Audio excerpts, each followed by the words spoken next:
Good morning and welcome to this meeting of the Local Review Body of Wednesday 19th of January 2022. I can confirm that the meeting has been properly called and is quorate. I would first ask members to appoint a chair for this meeting.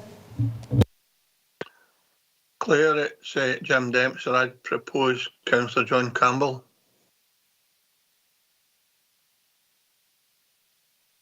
I'll second that, Claire. Okay, thank you. Councillor Campbell, are you willing to accept the role of chair? Yeah, happy to accept. If there's no other nominations, I'll take the chair.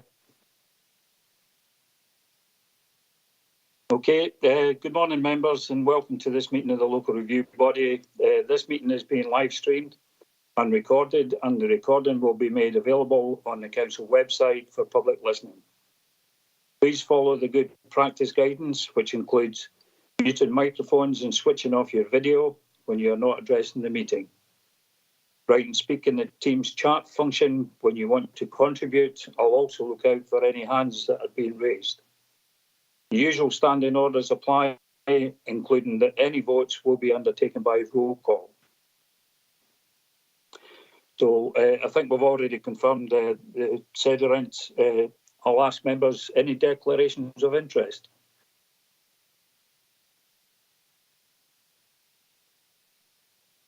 I take silence as there's none.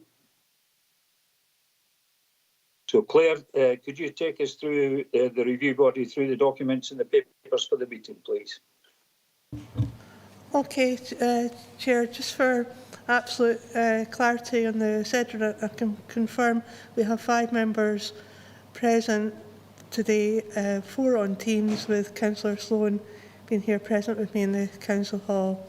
So going forward then, I can confirm we have 3 notices of review for consideration at this meeting. First being item 4, land at Landora, Lochmaben and Lockerbie, refusal of planning permission in principle for the erection of the dwelling house. You have the usual papers in your usual documents in your papers, being the notice of review, report of handling, observation of the appointed officer, comments of the applicant's agent on the observations of the appointed officer, planning application form, decision notice, relevant extracts of the LDP2, photos of the application site and locality.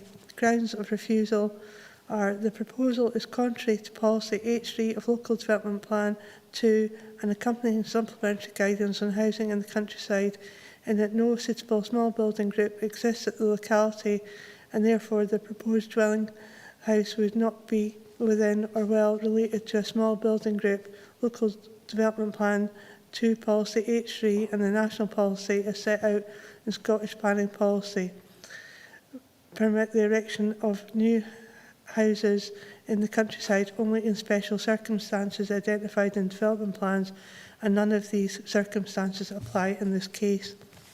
The requested method of determination is that it be dealt with without any further procedures.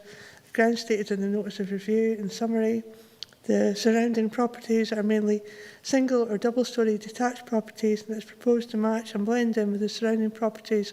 The plot size is similar to other properties. A single dwelling house is proposed. The proposals could be classified as an infill site within an established boundary between the 3 existing established properties, Ravenswood, Landora and Home Farm Cottage. The proposals can also be considered under small building group guidance. The application site is within or well related to a small building group that is defined as 3 or more separate habitable or occupied houses which are well related to each other and which create a sense of place. Ravenswood, Landora and Home Farm Cottage relate well to each other and form the existing building group. In terms of landscape setting, the existing small building group and the application site relate well to each other and can be viewed as a group. The proposal would increase the small building group as per the small building group guidance. The application replicates previous applications as noted above, and this application can also be classed as a renewal of said applications. The property is proposed to be attached that there shall be no daylighting or overshadowing issues. The exact external material finish could be confirmed via matters of condition application, but would match adjacent properties. In terms of size, the property would consist of 3 or 4 bedrooms, a family home, and similar in comparison to other local properties. The local authority has previously published guidance that there is a shortage of 4-bedroom properties within the local area, and this proposal aims to help address this issue. The orientation of the house would match nearby properties, with the front elevations facing on the page 21 East Road. The properties would be in line with other nearby properties and the following building line streetscape, with the generous garden areas to the rear. There would be sufficient space for 2 car parking bays and turning area within the plot. In terms of the boundaries, it is proposed to retain the existing boundary hedge to the front east elevation, with primrose wood trees to the rear west to remain, and timber fencing hedge rows proposed to the north and south boundaries.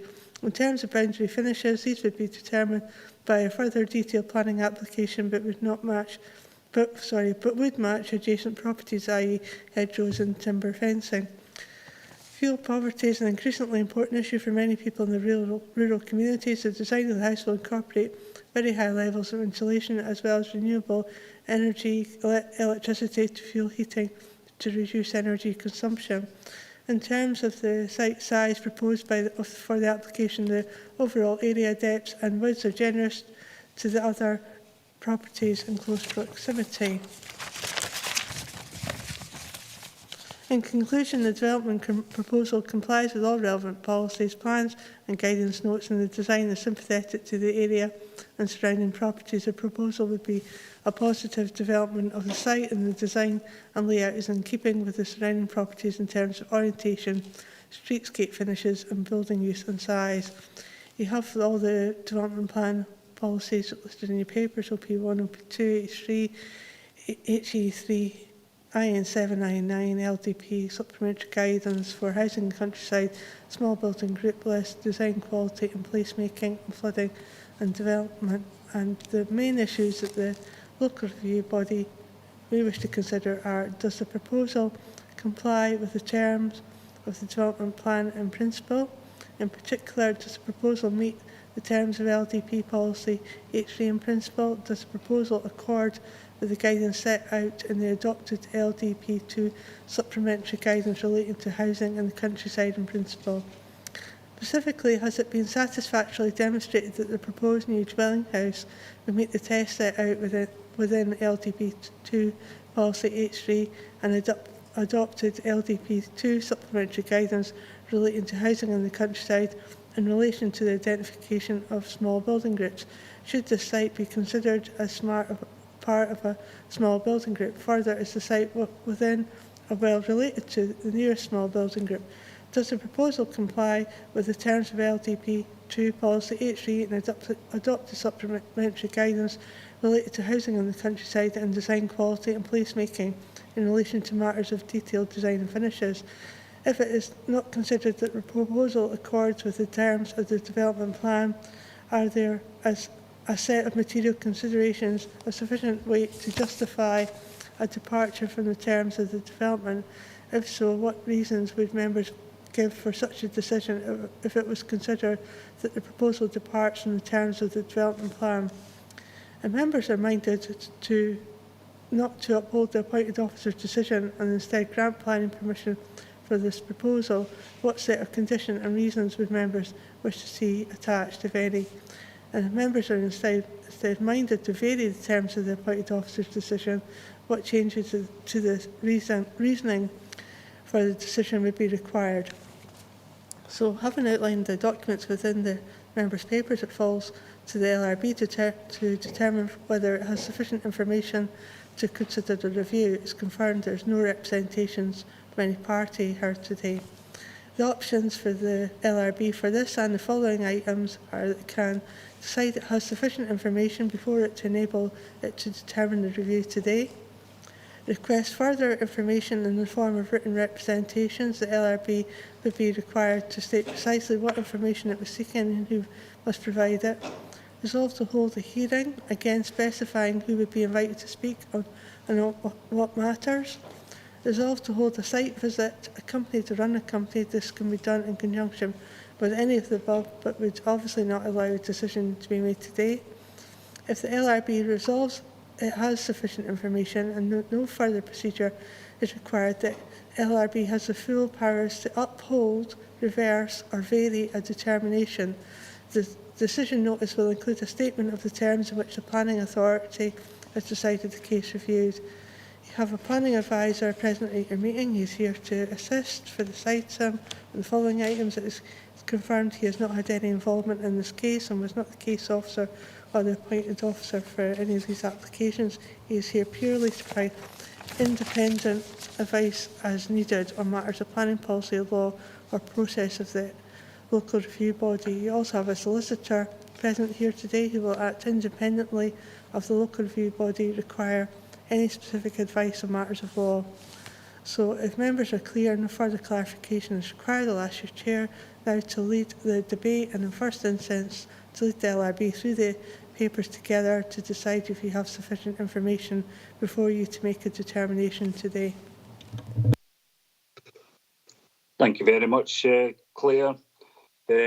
And welcome, Laura, and welcome, David. Okay, members, if we go through the index of contents, my preference would probably be to go through each one individually. If any members have got any questions, if members are happy with that, we can proceed. Take silence as consent. Chair, Yes, Jim? are we happy with enough information before us to proceed? I am. I think we could ask that once we go through all the relevant documents, if there is sufficient information. Okay, I mean, I'm happy to seek if members are content that we have sufficient information now. But I was going to address that point once we've been through all the sections, and then I was going to ask that question. No, that's great, John. You carry on. Sorry, I interrupted. That's fine, Jim. I'll just carry on. So if members are content, we'll go through section 1 first, which is the notice of review and the related documents in pages 13 to 23.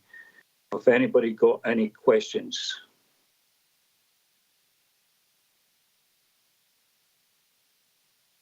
Doesn't seem to be. Okay, we'll move on to section 2, which is report on handling and related correspondence, pages 27 and 48. I have one question. I'm seeking clarification, and it's on page 32, and it's paragraph 4.8, and in particular the last sentence, which says, notwithstanding this permission has long since lapsed 20 years, and therefore carries negligible weight as a material consideration. I'm just wondering, is negligible absolute zero in that sort of determination? I think it's to do with the previous planning applications going back well over 20 years, and without having access to the historical files, they couldn't say whether those previous applications were linked to this particular site. But I suppose my question really is, or I'm seeking clarification, is round about the word negligible weight. I don't know who wants to come in and answer that one, whether it be Laura or David. Happy to assist, Chair. Morning, Chair, morning, members. It matters in as far as the length of time that has expired, and also the development plan that was in place at the time. Now, we're talking about some 27 years, more or less, from the original outline planning permission, which I understand was I can see that was a committee decision. And then there was reserved matters subsequently came in some 24 years ago. It wasn't implemented from what we can see, and therefore it has expired. 24 years is quite a long time. And in terms of the development plan, the 1999 Dumfries Galloway structure plan came in, followed by the Annandale Nestdale local plan, followed by the first LDP and now the second LDP. So the development planning situation has materially changed along with the national planning situation over the intervening years. So I think the case officer is probably quite correct in saying it's negligible. It's of historical interest, but it's of no relevance to what you're considering today. And it's certainly not, as I noted, was put in there. It was, I think the agent said it should be treated as a renewal of the previous planning permission. I would advise, I don't think that's competent to say that. Okay, that's very good. Thanks for that, for clearing that up for me. Have any other members got any questions on section 2? Okay, we'll move on to section 3, which is observations of the appointed officer and the applicant's agent's notice of review, pages 51 to 52. Any questions? No. Section 4, comments of the applicant's agent on the observations of the appointed officer, page 55. Any questions? No. Section 5, planning application form submitted on the 15th of April, pages 59 to 103. No. Section 6, decision notice from Dumfries Galloway Council dated 27th July 2020, pages 107 to 111. No. Section 7, relevant extracts from the Dumfries Galloway Local Development Plan, pages 115 to 121. No. And section 8 is the photos of the application site, pages 125 to 129.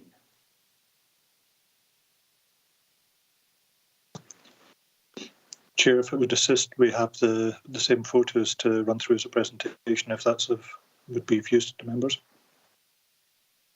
Our members want to see the photographs as a presentation. Happy to do so. Yep, happy. Okay, David, if you want to go through those photographs, please.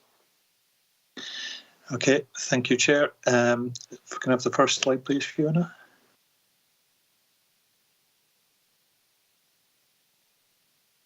This shows the context of the site, and as you can see, the application site itself lies to the east of Lochmaben of the U66A. Just as an aside, the second item that you'll be considering today at Broom Hill is right at the very top of that slide there as well. So it's the same road that the two sites are on. You can also see Haleiths, which is a small building group, in the next slide. So here you've got the application site, and you can see where the small building group is in comparison to that. So it's some 450 metres away to the south. And next slide, please. That shows the context of the application site. So you've got a semi-detached pair of houses to the south, and then a detached single-storey property lying to the north. And the next slides are sort of more from the road viewpoint.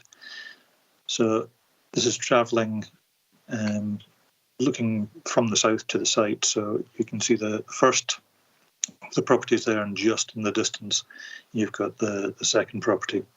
So from this photo you can actually see the separation distance between the existing buildings. Next photo, please. That shows the semi-detached property. So you've got Ravenswood and Landora, the application site sitting between the two, and Home Farm Cottage, single-storey property lying to the north. And next slide just shows zooming in on the same thing. So you've got, sorry, Fiona, can we go to the next slide, please?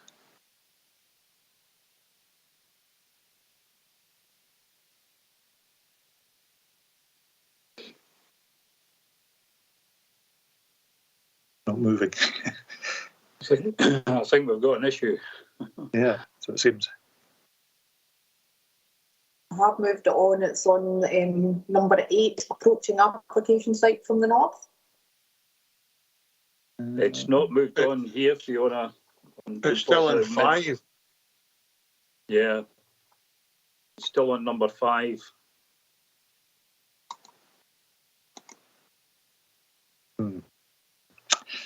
Okay, well, maybe the thing to do is I can take you through your agenda papers because they are the same photos. So it's pages 125 to 129. So the photo that you're... Oh, hang on. All of a sudden it's broken up. Right, so that's... Chance my arm here. Can you take it back one or two? There we go. Right, so that's zooming in. So you're seeing the edge of Landora and looking towards the home farm cottage. And the next slide will show the view looking in the opposite direction. So again, you can see how it sits within the landscape. And moving further along the road, again, you're sort of seeing the separation distance between the two properties at the moment. And the next one shows you the actual application site, which you can see is pretty much a small paddock just now. And the last one just really shows pretty much the same thing from the opposite direction, looking towards Home Farm Cottage this time. Next, Chair. Thanks, David. Yeah, I must admit, seeing them on the screen's a lot clearer. I know there's been a big improvement in the papers with the photographs being in colour.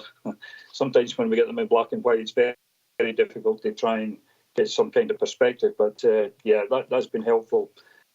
Okay, members, now that we've seen the photographs and we've been through all the sections,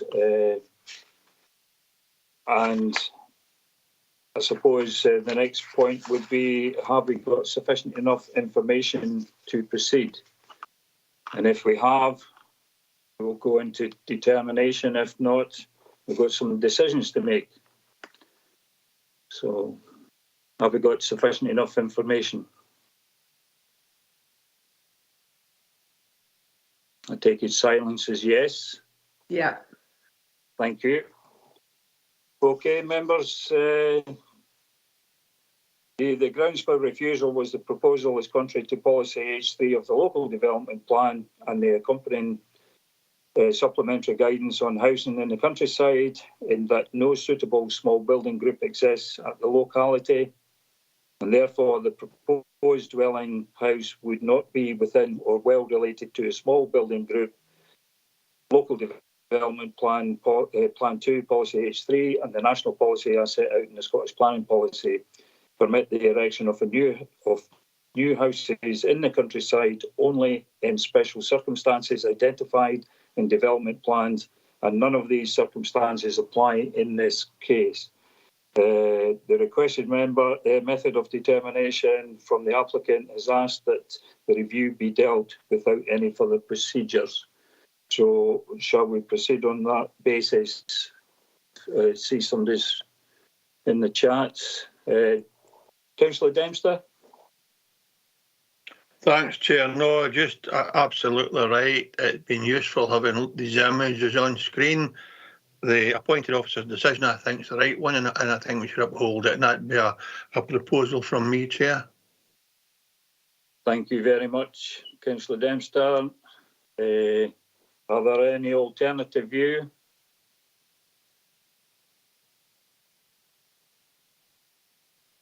See any hands? Nobody in the chat? So I take it that would be a unanimous view from the review body. Seems to me anyway. Yep, Chair. Happy with that. Councillor McGregor.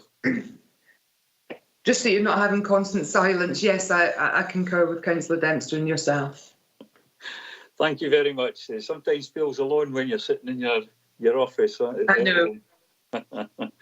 Thank you very much. Okay, Claire, do you want to just take members through what the decision was by the review body?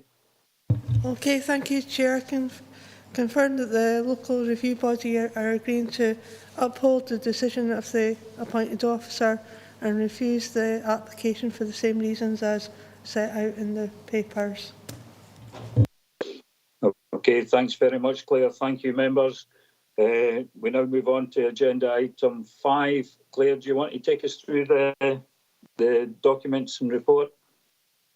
Okay, thank you, Chair. Item 5, Broomhill Farm, Lochmaven, Lockerbie, refusal of approval of matters specified in conditions, application in respect of erection of dwelling house, approval of matters specified in conditions 2 to 5, applying permission in principle 191853 PIP. You have the usual sections in your papers, being a notice of review, report and handling, observation of the appointed officer and the applicant's notice of review, comments of the applicant's agent on the observations of the appointed officer, planning application form, decision notice, relevant extracts of LDP, 2, the photos of the application site and locality. The grounds of refusal in this case are the proposal is contrary to policies H3 and OP2 of Local Development Plan 2 and associated supplementary guidance in that the siting and design of the proposed dwelling house would fail to have regard to the layout and character of the rural location and local vernacular architecture which it would form part by virtue of its elevated and setback position within the site, general proportions, massing and scale. Requested method of determination: the applicant has asked that the review be dealt with the following range of procedure, being an assessment of the local review documents only with no further procedure. The grounds stated in the notice of review are, in summary, the site considerations. The plan submitted by the original LRB meeting showed a house with its frontage setback from the roadside by 40 metres. This was not a question by the original LRB and there were no conditions requesting siting to be adjacent to the road. It was also before the original LRB the entrance would be taken from the communal entrance at Broomhill Slack. The only design condition was for the house to be 1.5 stories in height maximum, and the design reflects this condition. Supplementary guidance has an appropriate style of house for rural proposals. It is rectangular in shape and the illustration, if scaled up, is extremely similar to the length and breadth proportions of the proposed dwelling house, which has not been updated, including vertical features, including chimneys, as per supplementary guidance. New housing should incorporate solar energy capture features, and this is a significant material consideration when determining this application. On 6 occasions, we have identified reasons for refusal by the appointed officer which have been accepted or approved by the previous LRB. We have the relevant development plan policies being OP1, OP2, H3, HE6, IN8, IN9, T2, and supplementary guidance, housing in the countryside, design quality and place making. So the main issues for the LRB to consider: does the proposal comply with the terms of the development plan in detail, the principle of a dwelling house at this application site having already been secured? In particular, does the proposal meet the terms of LDP 2 policies H3 and OP2 and associated supplementary guidance? Specifically, would the siting and design of the proposed dwelling house fail to have regard to the layout and character of the rural location and local vernacular architecture? Would the proposal, by virtue of its elevated nature and setback position within the site and its general proportions, massing and scale, fail to comply with the aforementioned LP2 policies and associated supplementary guidance? If it's not considered that the proposal accords with the terms of the development plan, are there any set of material considerations of sufficient weight to justify departure from the terms of the development plan? If so, what reasons would members give for such a decision if it were considered that the proposal departs from the terms of the development plan? And members are reminded not to uphold the appointed officer's decision and instead grant planning permission for this proposal. What set of conditions and reasons would members wish to see attached, if any? If members are instead minded to vary the terms of the appointed officer's decision, what changes to the specific reasoning for the decision would be required? So having outlined the papers, it now falls to LRB firstly to decide if you have sufficient information to consider the review. Again, as previously, there would be no representations today. The LRB have the same options as outlined previously, and again you have your planning advisor and your solicitor present to advise us as required. So if members are clear, no further clarification is required, I'll again ask the Chair to lead you through the papers for this item so you can determine if you have sufficient information to make the determination today. Thank you, Claire. Again, members, we'll go through the index of content, and if there's any questions to be raised, try and catch my attention either by speak or raise your hand, or even just jump in if need be. Section 1 is the notice of review and related documents, pages 137 to 153. Any questions?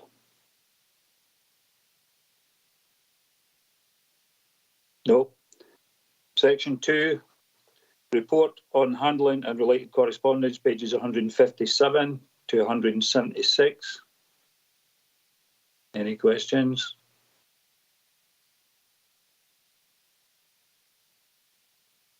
Okay, section 3, observations and appointed officer on the applicant's notice of review, pages 179 to 182.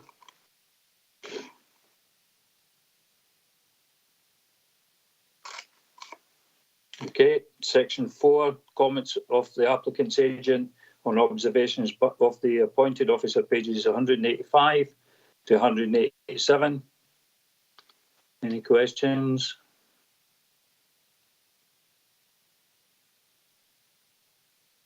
No. Section 5, planning application form submitted on the 15th of February, pages 191 to 210. Any questions on that section?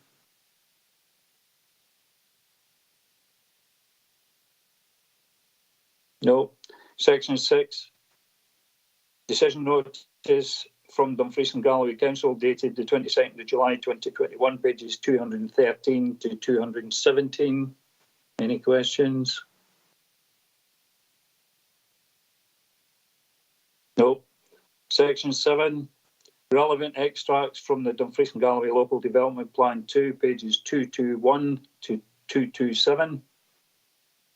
Any questions? No. And section 8 is the photos of the application site and the locality. I'm wondering if members would wish David to go through those on screen. They do show up a better looking photograph than what we have in the books, but if members are content with that, we'll just go through the photographs. We content, members? Yes. Thank you. David? Thank you, Chair. So as mentioned earlier, this is further along to the north of the U66A that you just looked at on the previous slide. So this is looking from that road into the application site. The site is, as we'll see from other photos, slightly elevated from other parts. And the next photo, please. So again, this is just looking into the site. I suspect these photos were probably taken at different times, but the next one shows much the same thing. So you're seeing again, it is a relatively elevated position here at the top. And the next slide shows how the road drops down to the right. So the application site is on the left there, road runs down, and the proposed new access is further down that hill, as we'll see in a second. So next one is you've gone down the hill and you're looking back up again. And the next slide, further along here with looking into the site on the left-hand side, road on the right. Next one is where the actual proposed access would be. So it is it's different, as you'll note, to I think page 180, page 180 showed there's some drawings there showing what was originally shown for the access point as part of the planning permission principle, and the access point has changed from that. So this is where it is now proposed, and the last slide again shows it is a relatively hilltop position for a house where you're actually going to be coming up the road. So that's all the slides, Chair. Thanks very much. Members, do we have sufficient enough information to proceed on this item? Are we content, members, to proceed? I take silence as acceptance.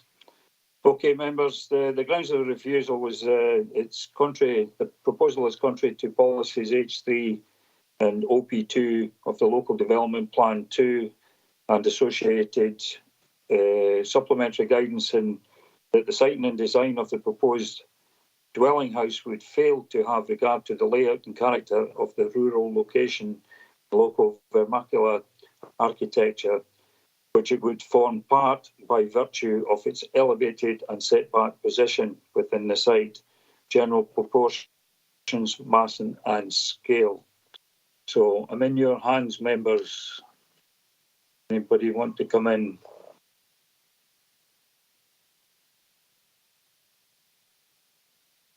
I don't see any hands up. Jim? Sorry, Councillor McGregor. It was Gail, Chair. Thank you. Yeah, I'm just looking at the speak chat. I think that was from the previous one. Yeah, Councillor McGregor. Thank you, Chair. Sorry, I'm just a wee bit slow. My computer's going a wee bit slow on the hand this morning. Yeah, I'm quite happy with the information we've got in front of us, and I suppose it's maybe to David. The site itself is probably not an issue to build on. It's really just the design and the positioning of the property as proposed that's the issue. It would just get clarity on that. Thanks, Councillor McGregor. David, do you want to give members clarity on that particular question? Yes, thank you. Yes, as you'll have noted in your papers, there was an original planning permission principle application which was refused under delegated powers. It was the original decision was overturned at a local review body meeting. So planning permission in principle exists for a house on the site. So really the only issue which is before yourself today is the specific siting design of the house. The design of the house is page 203 of your papers, which I think lets you see what is proposed for that site. Thank you. That's clear. Is it clear to you, Councillor McGregor? Yeah, thanks very much, Chair. Thank you. Councillor Fairbairn? Thanks very much, Chair. I think it's really in the back of Gail as well. I was struggling to see what the problem was with the design of the building, to be fair. It looked quite high quality where I was. The other thing as well I'm kind of struggling with is the contradiction with the agent's correspondence to the council in determining. It seems a bit confusing to me, to be quite honest. So I've read it several times. There certainly is a lot of contradiction. I'm just wondering if it might be a case of maybe visiting the site, Chair, to determine the scale of this and the build quality. Okay, you're putting that forward as a proposal for a site visit? My finger's not on this. Yes, I am, Chair, yeah. Okay, Councillor Dempster? I'm struggling to see how that would help with the building being in place, Chairman. We have agreed the site, and there's no dubiety about that. It's whether or not it's an appropriate build for that site and whether the new road layout is acceptable. And the appointed officer has given clear guidance in his report or her report as to why we shouldn't be supporting this. So I'd be struggling to go for a site visit to look at a vacant piece of ground. I don't see what merit there would be in that. Thank you, Councillor Dempster. Well, we've got a proposal at the moment for a site visit. We don't have a seconder, I don't believe, at the moment. I propose we don't have a site visit. Okay, so that's a motion not to have a site visit and a motion to have a site visit and an amendment not to have a site visit. Councillor McGregor. Yeah, thank you, Chair. I'm quite happy to have a site visit. I completely understand where Councillor Dempster's coming from because there's nothing on the site, but it might give us some contextuality as to why the proposed design isn't quite right and the setting and where it sits. And it's easy to look at these photographs and I know the area fairly well, but I think it might be useful for me just to be able to see on site and have the planning officers explain to me why and where the siting isn't quite correct, because if there's principle there, it's just establishing where the issues are. So I'd be Thank you. Councillor Fairbairn. So you're seconding the motion for a site visit. We've got an amendment from Councillor Dempster not to have a site visit. I'm content to second Councillor Dempster's amendment. So I see Doug Fairbairn, did you want to come back in? Because we've got a motion and amendment. Thanks, Chair. Yeah, I totally understand. I know where Jim's coming from. I appreciate that, and where Gail is as well. But it's just the scale. I mean, I know that road very well, like Gail, and it's to get a grasp of that scale that they're talking about. Thanks. Thank you. Councillor Dempster, did you want back in? No, Chairman, no. All right, I'm just looking at the speak on the chat. Yeah, okay then. So, well, we've got a motion for a site visit, an amendment not to have a site visit. So, Claire, do you want to take us through that, please? Okay, thank you, Chair. There's a motion proposed by Councillor Fairbairn, seconded by Councillor McGregor to agree the further procedure of a site visit. There's an amendment proposed by Councillor Dempster, seconded by yourself, to continue to determine the application without the site visit. So, going to the vote then, Chair. Amendment. Councillor Dempster. Amendment. Councillor Fairbairn. Motion. Councillor McGregor. Motion. Councillor Sloan. Did you use your microphone? Councillor Sloan, can you use your microphone, please? I certainly can. It'll just be the same, though. Motion. Okay. Okay, thank you. That's the motion's carried. The 3 votes to 2. That's the site visit. That's agreeing the further procedure of a site visit. Okay. So I suppose that just ends that at the moment. Is that correct, Claire? Until we get arrangements made for a site visit? Yes, thank you, Chair. The necessary procedures would be put in place for the site visit, and this item is effectively adjourned for the site visit to take place, and then the local review body would reconvene following the site visit to determine the application. But yes, if we can now move on to the next item, Chair. Chair, Claire, before we do, have we agreed whether it's accompanied or unaccompanied? That's a good point, Councillor Dempster. Gail, do you wish to come in? Yeah, sorry. I think when I spoke, I said that it would be useful to have planning officers explain to us where the issues are in their view. So it would be useful if an independent planning officer could be there. No, they're always there, Gail. I was meaning whether or no the applicant or agent were entitled to. Oh, right. Sorry, Jim. I thought you were going to send me out solo on my own to the house. No. Sometimes we invite applicants and agents, and sometimes we choose to go on our own just simply because we can get enough information without the need for applicant or agent. And they're only there to witness what we do anyway, rather than engaging in a debate with us. No, I'm quite comfortable for it just to be council officers. Yeah, I totally agree. I think it should just be the review body and assistance from the one of the planners, that should be sufficient. It's really just to get a look at the size and scale, because we know there's planning permission for the site. It's just the try to get your head around the size and scale of the proposed development. So if members are content with that, we shall move on to the next item. That's great, Chair. Thank you. Thank you, Jim. Thank you, Gail.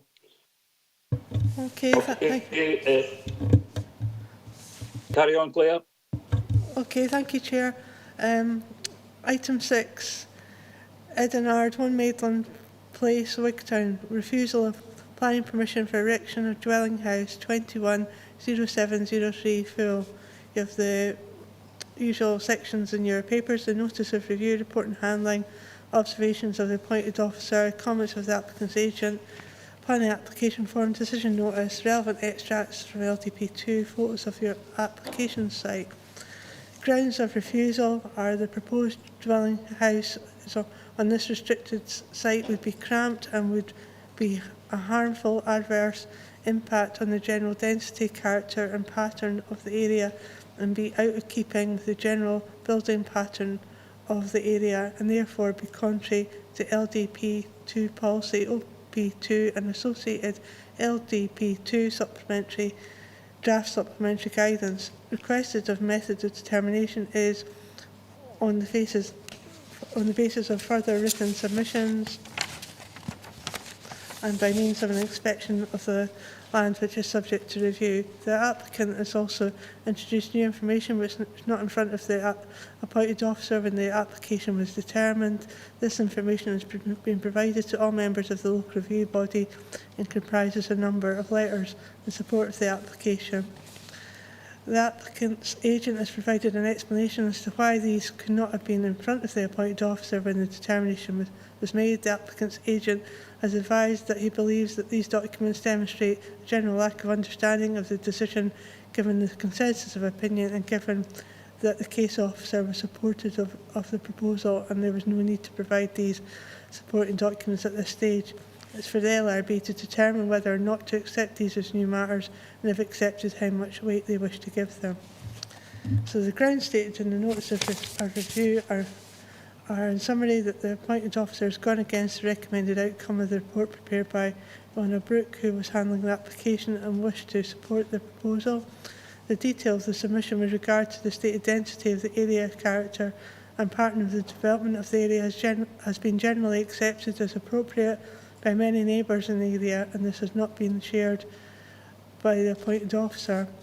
The proposed development would result in a build density for the site which is less than many adjacent sites, and the development would therefore lead to a form of development which would be consistent with the surrounding environment. Of the relevant development plans being OP1, OP2, H1, IN8, IN9, T2 and the supplementary guidance, design quality and placemaking. So the main issues for the LRB to consider to determine whether or not you wish to accept the new information provided by the agent, and if accepted, how much weight you wish to give them.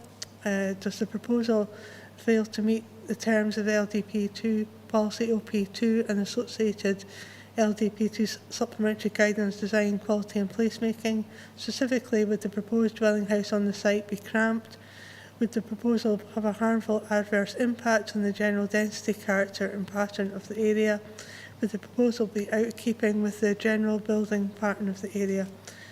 If it is not considered, the proposal accords with the terms of the development plan.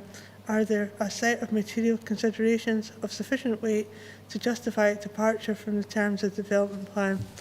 If so, what reasons would members give for such a decision if it were considered that the proposal departs from the terms of the development plan? And members are minded not to uphold the appointed officer's decision and instead grant planning permission for this proposal. What set of conditions and reasons would members wish to see attached, if any? And if members are instead minded to vary the terms of the appointed officer's decision, what changes to the specific reasoning for the decision would be required?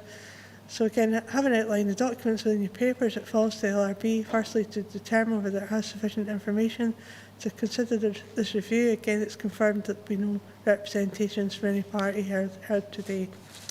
The options available to LRB are the same as outlined previously, and again, you have your independent planning advisor and solicitor present to provide advice as required. So if members are clear, no further clarification is required. I will ask the Chair now to lead the debate in the first instance, to lead the LRB through the papers for this item to determine if you have sufficient information. Thanks very much, Claire. Would it be appropriate at this stage to determine whether the new information should be accepted, or do we go through the papers first and then come back to this? I'm looking for advice, Claire. You decide, Chairman. Thank you, Jim. I know you've done this quite a few times. Okay, Right. Okay, Chair. Well, the new matters are part of in support of the notice of review, which would be the first section that you'd be looking at, so you can determine then whether or not you accept them. Okay, well, I think we should deal with that before we go through all the sections anyway. Before I ask members whether they want to accept the new information or not, I suppose a question from me, or a wee bit of clarification, would be that obviously the appointed officer didn't get sight of this before the report came to the review. Is there a scope for them to object to this extra material being put forward? Looking for a wee bit of advice on that as well, Claire. I see Jim wants to come in and speak. Thanks, Chair. In the papers, the appointed officer does object to the additional information being given to members on the basis that there was plenty of opportunity for it to be presented in advance. But there's no other way officers can object. It's in the gift of LRB members, whether or not we hear or take note of the additional information. I think in this case it's evidence that the community supports the development, but it doesn't the planning policy that we have been asked to consider. So I would allow it to be introduced on the basis that it demonstrates local support, and we should add a proportional weight, but how much weight we'll add will be determined at a later date. But on this occasion, I'd be happy to have the additional information provided. Thanks, Jim. I see Laura wants to come in. Laura? Thank you, Chair. To assist the body in their determination, these documents were lodged with the notice of review, so they are review documents, but by their very nature, because they are letters expressing a view about the decision that had been made by the appointed officer, they weren't available at the time that the appointed officer made their original decision, because they're reacting to that decision. So as a first stage, they are review documents. The next stage is whether or not they are raising any new matter, which Councillor Dempster has touched upon.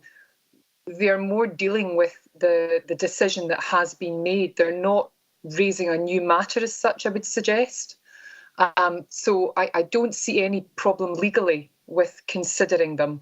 The amount of weight that the body then puts to them is a matter for the body. Thanks very much, Laura. So, members, are we content to accept the documents? I'm in your hands, members. Yeah, I think with Laura's advice, I'm happy to accept them. Thank you, Gail. So,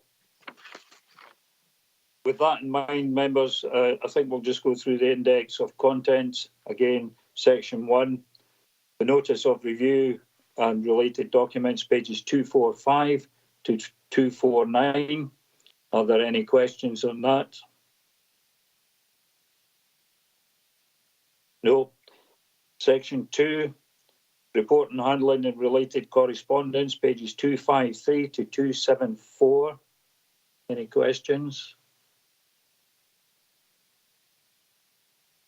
No. Section 3, observations and appointed officer and applicants.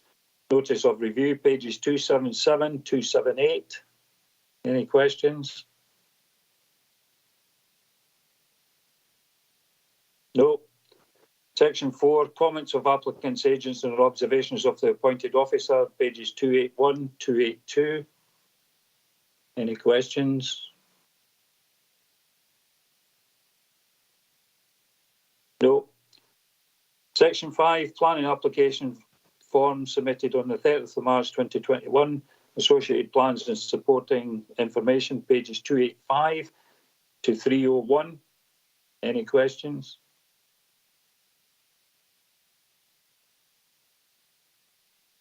No. Section 6, the decision notice from Dumfries Galloway Council dated 24th of September 2021, pages 302 to 309. Any questions?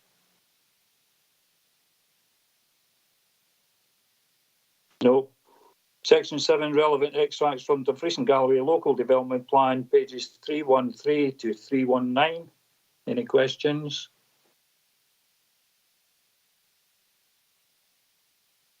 No. And Section 8 is the photos of the application site and the locality, pages 323 and 326. Again, I will ask David if he would put those up on the screen. I think they're a bit more clearer than what they are in the papers, but that would be helpful. Thanks, David. Thank you, Chair. If we can go to the first slide, please. I must admit, when I first saw this, I had a sense of deja vu and then realised that this was the original planning permission principle went before the September 2020 local review body. In fact, I think a couple of members were on that. So that accounts for why I felt I knew the site.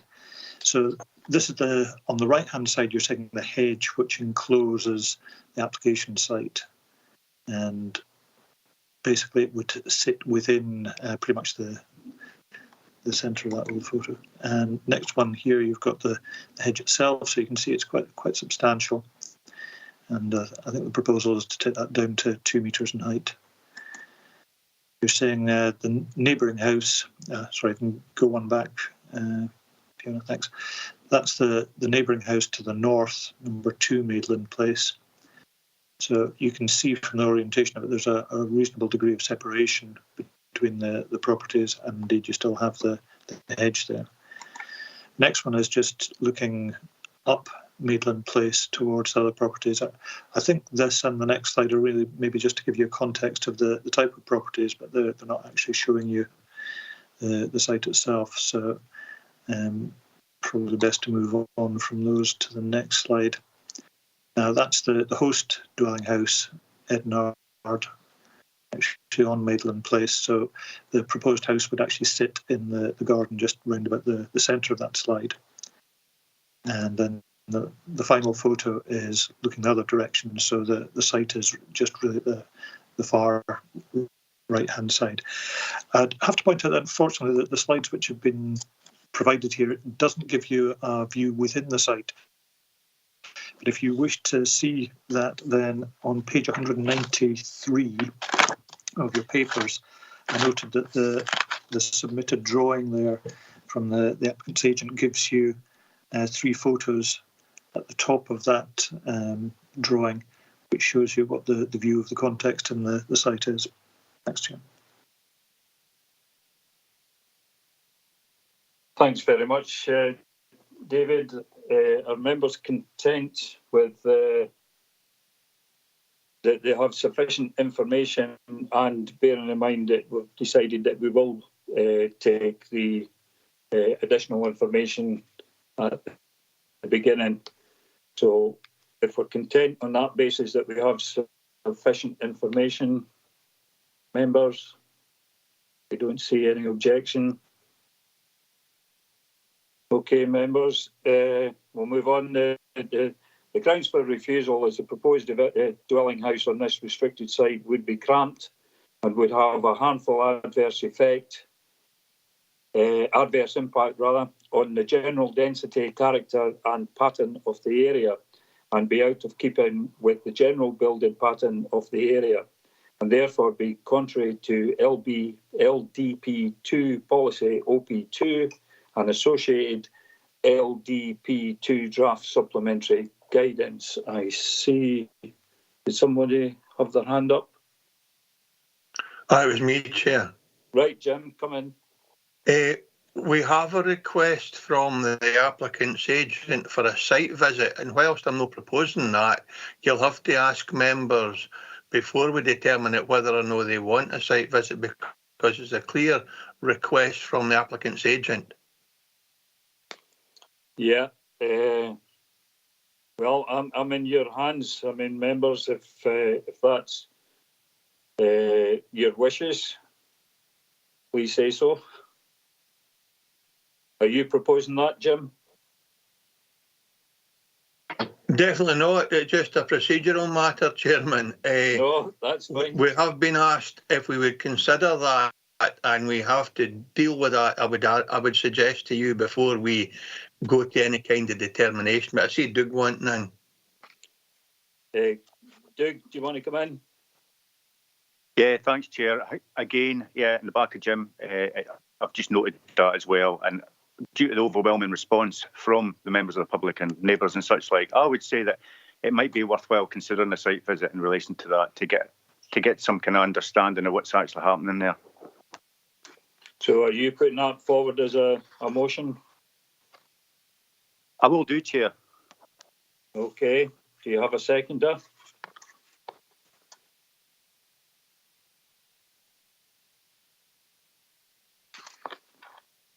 Yeah, I've got Councillor Sloan. Tommy? Yeah, thanks, Chair. I mean, I see absolutely no reason why we motion. Okay, members, we've got a motion in front of us for a site visit. Are there any alternative views? Don't see any hands raised. Okay, it looks like it's unanimous. Another site visit. Claire, do you want to just give us the feedback on what the decision was? Thank you. Okay, thank you, Chair. As previously, can I just ask if members of the LRB would wish the site visit to be accompanied or unaccompanied? Obviously, for both. Members?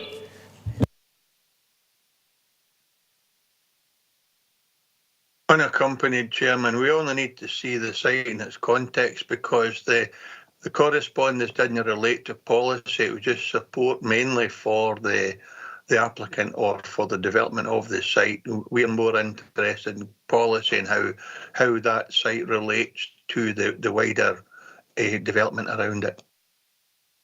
Yeah, I would agree with that, Jim. Don't think anybody else has got an alternative view on that. So unaccompanied, again, Claire? Okay, thank you, Chair. I can confirm that the local review body have agreed to further procedure of an unaccompanied site visit to proceed this application. Thank you. Thank you very much. I have no further business, so thank you, members, in dealing with the three items on the agenda. And if I haven't said it before, I wish you all a happy new year. If I have met you and said that, well, you got twice as much from me. So, Doug? There is a question from Mr. Sutty, John, and I think it's quite legitimate. We might need to split the site visits into 2 different days, because a journey to Wigton for any of us is quite a distance. Gail especially, maybe. That's a good point, Jim. So, David, do you want to respond to that? Well, I'll obviously be attending both. I'm more than happy to do it as one long day if that's what members want, but it did strike me that the separation distance as such, it probably would lend itself at this time of year in terms of the light that we have to separate that into 2 separate days. I agree with that, John. Yeah, I think members are happy with that, David. Is that somebody in the chat coming in? Is Fiona just offering the advice, Chairman? All right. Yeah, thanks, Fiona. Well done. Okay, well, I think that's us then, members. So enjoy the rest of your day. Happy New Year to you, John. Well done. Thank you very much, Chair. Thanks, John. Thanks, members.